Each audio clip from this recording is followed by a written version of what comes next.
This program is a presentation of University of California Television. Your support makes UCTV's programming possible. Contribute online at uctv.tv/support. Check out our YouTube original channel, UCTV Prime, at youtube.com/UCTV Prime. Subscribe today to get new programs every week.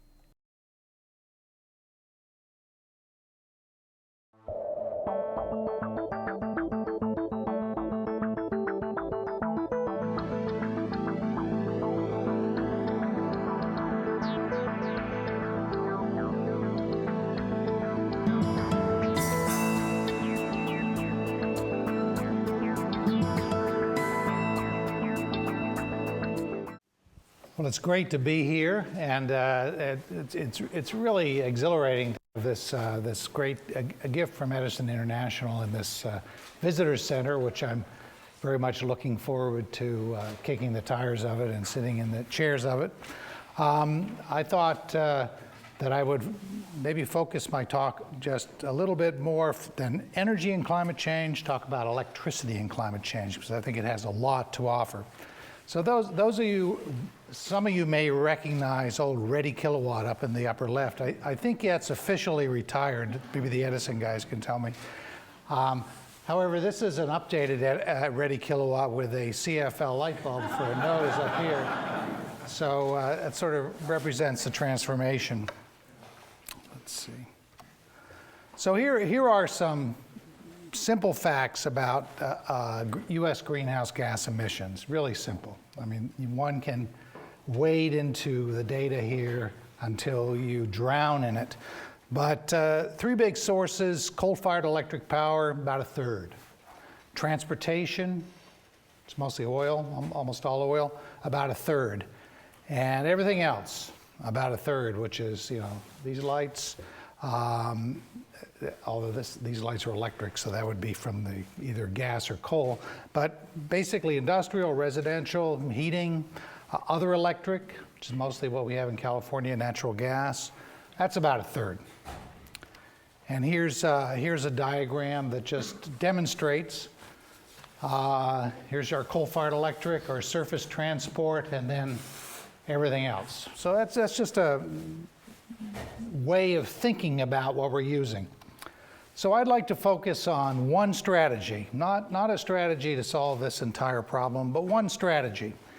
And this is mostly a motivational speech.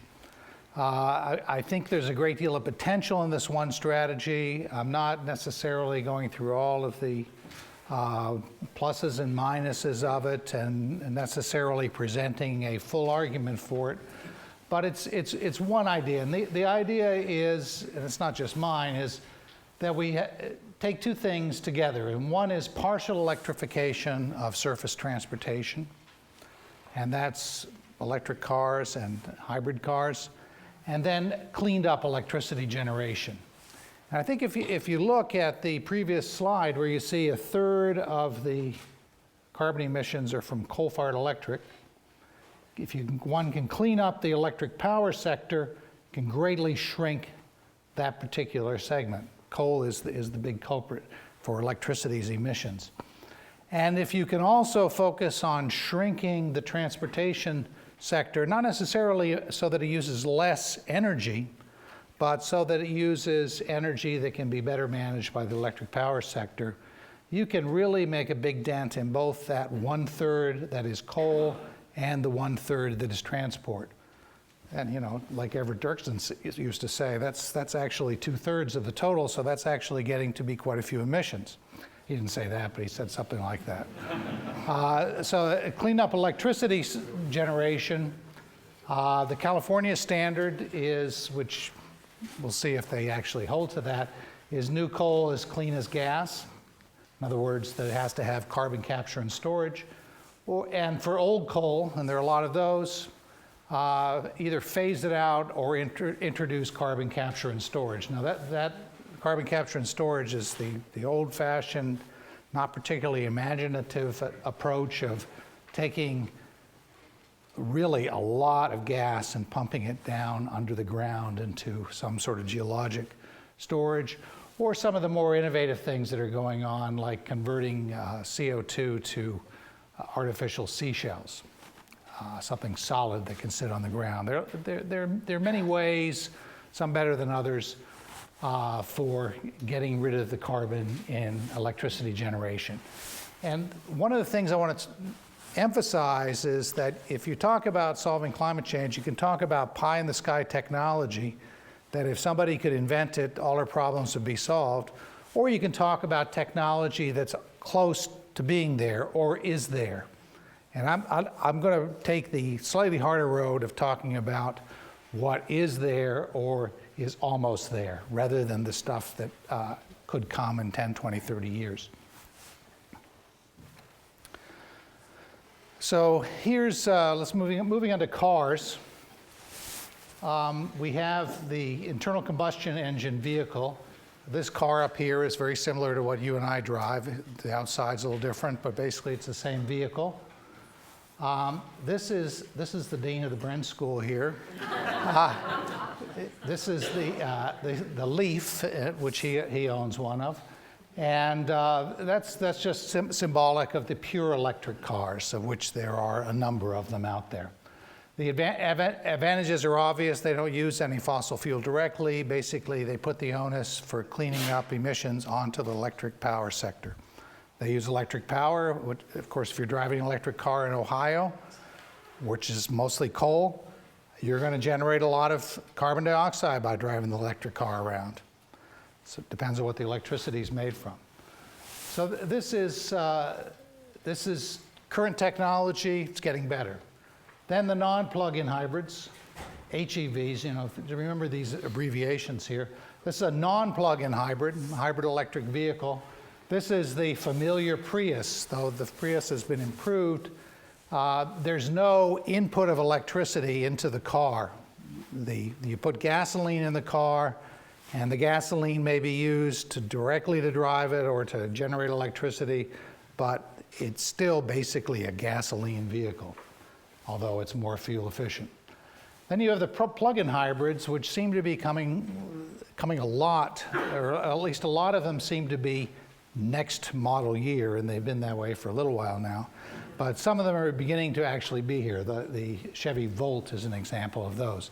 These are fuel efficient, and the advantage is that they can take electricity from the grid, and depending on how you drive it, you could effectively have an electric car or one of these or some combination in between. This is sort of the holy grail of those of us that own cars, of the one car that does everything instead of having a pickup, a little car, and a medium-sized car. This would be the one car that's both a urban car and a distance car. This happens to be a Volvo V60, which is supposed to be coming out next year. They may not bring it to the US, though, because they think the Americans aren't particularly interested in fuel efficiency like the Europeans are.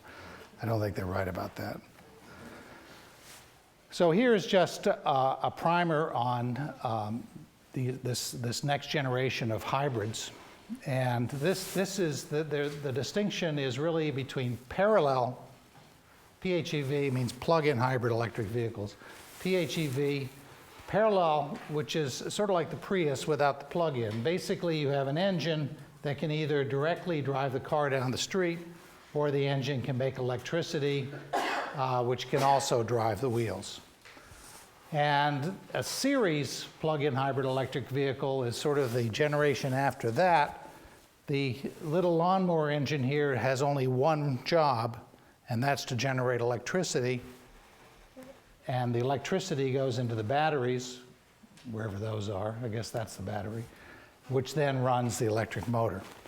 So that is effectively a electric car with a small power plant inside. Now, let me just say that these are really what's coming down the pike in the near future. For instance, and I'm just using the Volvo V60 diesel hybrid as an example, the one they apparently have production ready gets 110 miles per gallon in the EU duty cycle, which is heavily urban.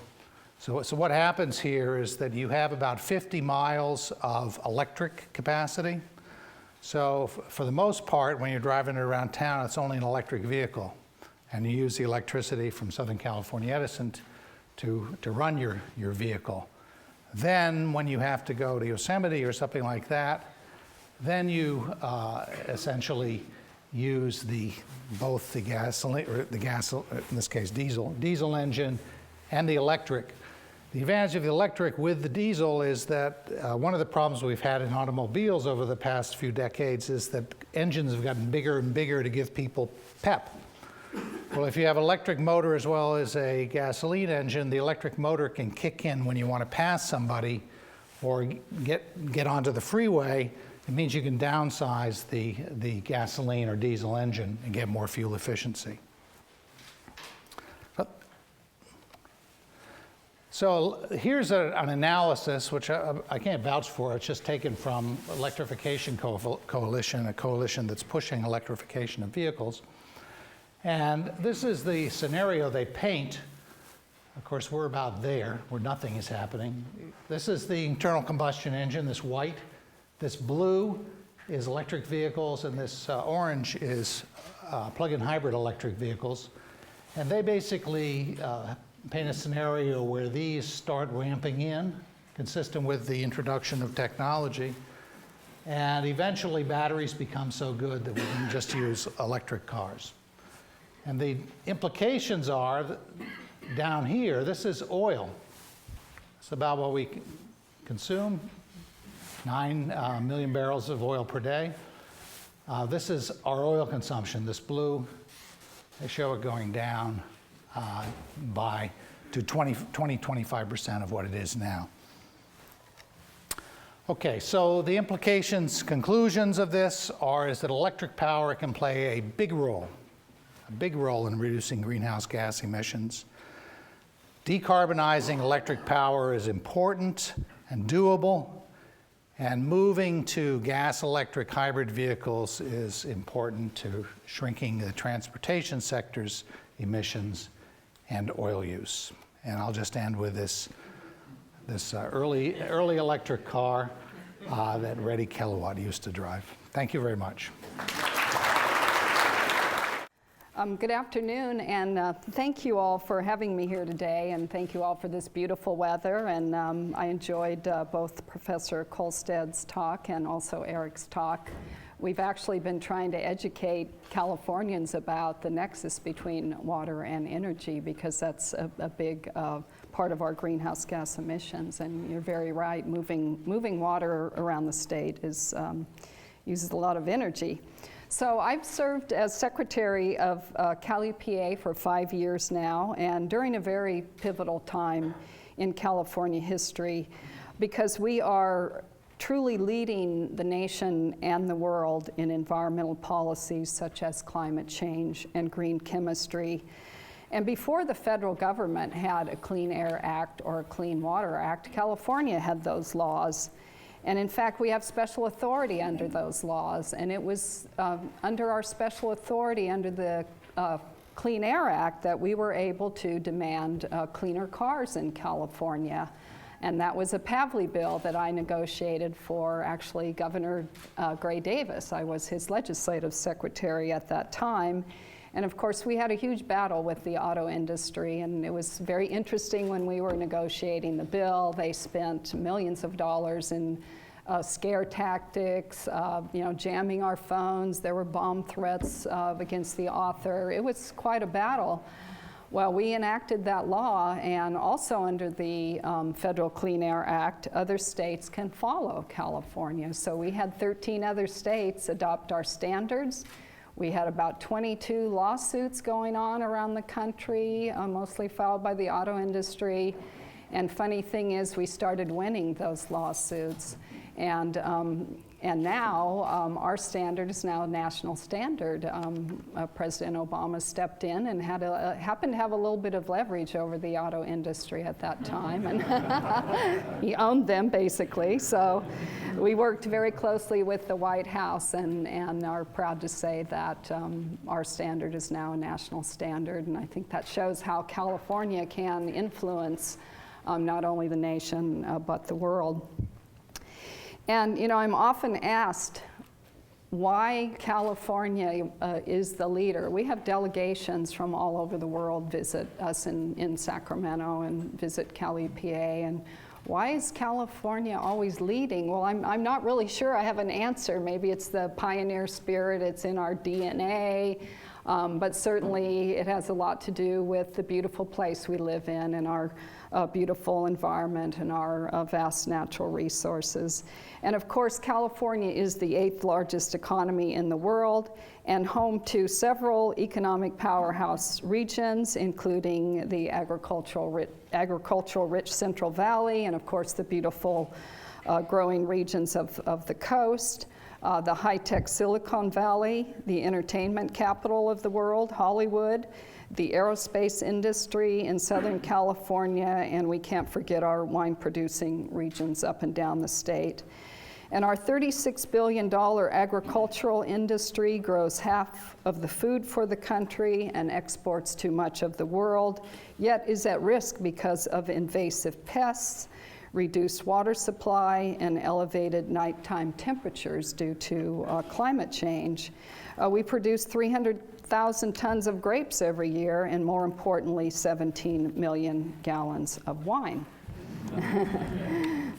The Golden State is known for its mild weather and tourism industry that draws millions each year to its famed theme parks, world-class aquariums, zoos, museums, and outdoor activities. We offer more tourist attractions than anywhere else in the world. And it's because of our commitment to protecting our environment that tourists from around the world come to ski in the Sierras, raft in our rivers, and boat in our lakes. But our environment and our public health is threatened by climate change. Our water supply and agriculture will be dramatically affected. Our 1,100 miles of coastline and the tourism it brings, as well as our infrastructure along the coast, particularly in the Delta, where our water supply is transferred to Southern California. We're experiencing more heat-related deaths in California and more respiratory illnesses. And of course, no one is happy with the prices we're paying at the pump or the hundreds of billions of dollars we send to hostile foreign countries. So to address these many threats, in 2006, California passed our landmark Clean Energy and Clean Air Law, AB 32, to reduce our greenhouse emissions to 1990 levels by the year 2020. And this landmark law solidified California's place on the world stage as we pushed the envelope on greenhouse gas regulations and gave a boost to our green economy. Since then, our California Air Resources Board has been adopting the rules under AB 32 that will drive our green economy and reduce our dependence on fossil fuels, while at the same time reducing greenhouse gas emissions and the devastating impact on our environment. And these measures include a cap and trade rule, as well as a number of complementary measures. Professor Kolstad mentioned that nearly 30% of our emissions nationwide come from the transportation sector. That's true also in California. So we have 3 strategies to reduce emissions from automobiles, and that is low carbon fuel standard, clean car regulations, and then we have a bill to do a better job at growing our cities in order to reduce vehicle miles traveled. We have a renewable portfolio standard. Governor Brown just signed a new law requiring 33% of our electricity to come from renewable sources by the year 2020. And of course, California for 3 decades has been the most energy efficient state in the nation. Saving Californians $56 billion over the last 30 years, and we have more that we can do and are doing, and we will save an additional $23 billion over the next 5 years. And the cap and trade rule, which I will talk a little bit more about tomorrow in detail, along with all these complementary measures, we believe will allow us to easily meet our AB 32 goals in the most cost-effective manner.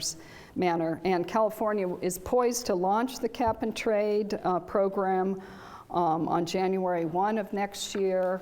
The Air Board in July will get an update from the staff about some of the things that still have to be done before we can launch that program, things like verification, allocation of allowances, how to bring more offsets into the system.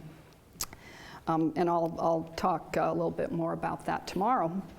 And of course, our path has not come without challenges. We saw Texas oil companies come into our state that wanted to avoid our AB 32 laws, and they sponsored Proposition 23 that would have effectively halted indefinitely all of California's activities under AB 32. And during this debate, we were able to show the opportunities that our environmental regulations are having on our economy. In fact, we're seeing the green job sector grow more than 10 times that of any other sector in California. We're seeing more clean energy patents being developed, and California captured more than 56% of the country's total venture capital investment. Investors cited our environmental policies for the reasons they are investing here in California. These are strong arguments that Californians understood. They understood that the green jobs being created were the only bright spot in our economy and a path for us to pull out of our economic slump. Along with this bright spot in the economy, California voters responded overwhelmingly to the desire for clean air, and I'm proud to say that Proposition 23 was defeated by the largest margin ever in the history of the state. This showed that Californians know that economic recovery and environmental protection are not conflicting concepts, but can go hand in hand to spur innovation, green technology, and green jobs for the state, while also cleaning our air and reducing our dependence on fossil fuels. So we'll continue to move forward so we can realize the full impact of our policies, not only on the state, the nation, but the world. And while we were leading the nation on greenhouse gas reductions, I launched a green chemistry initiative in 2007 to reduce the use of toxic materials in our products.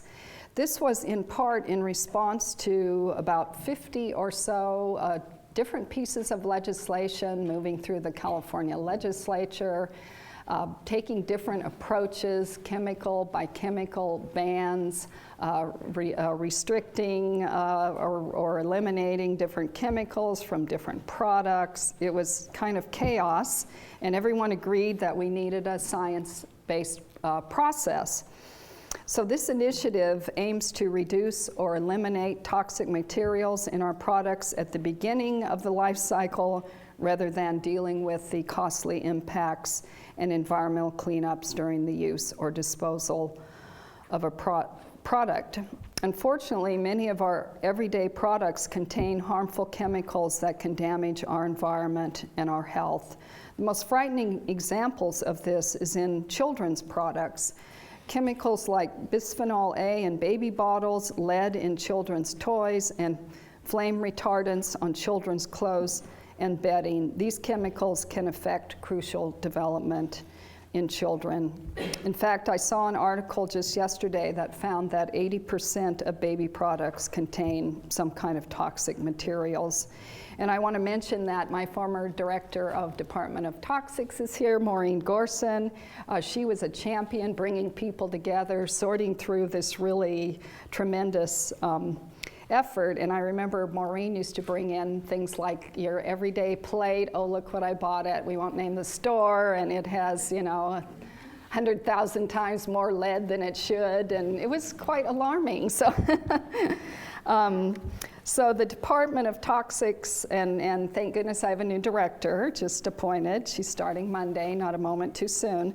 But the department worked tirelessly with environmental organization and industry reps to adopt 6 policy recommendations that will reduce toxins in our products while still preserving industry trade secrets and avoiding what we refer to as regrettable substitutions.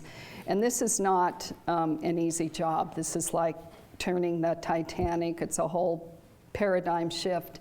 It's really as big as AB 32. And actually, we had a deadline imposed by the legislature to adopt regulations. I actually pulled the regulations back just before the deadline. I was called in front of the legislature, and they said, you did the right thing, but they're very anxious for us to get this regulation done that will actually prioritize the chemicals, the greatest chemicals of concern, and then go through a scientific process and determine whether those chemicals should be banned or restricted in use. So, of course, California's environment is a critical component of our economy, and we're working to ensure that our regulations take a comprehensive approach to boosting our economy, educating the younger generations, and spurring the innovation needed to create new green products that clean our air, water, and consumer products. So I hope that each one of you comes away today inspired to help us create a cleaner, greener California through policy, science, business, or education. We rely on each of these sectors to provide the foundation that is needed to bring about widespread change, and for that I thank each of you. I want to thank Southern California Edison for its environmental support over the years. They've played a role in another one of my favorite programs, the development of our environment and the education initiative curriculum. We have developed curriculum, 85 units to teach K through 12 grades environmental principles and concepts through the science and history social science lessons. And this is also a first in the nation program, and currently the only new curriculum that's available to K through 12 schools in California for years to come.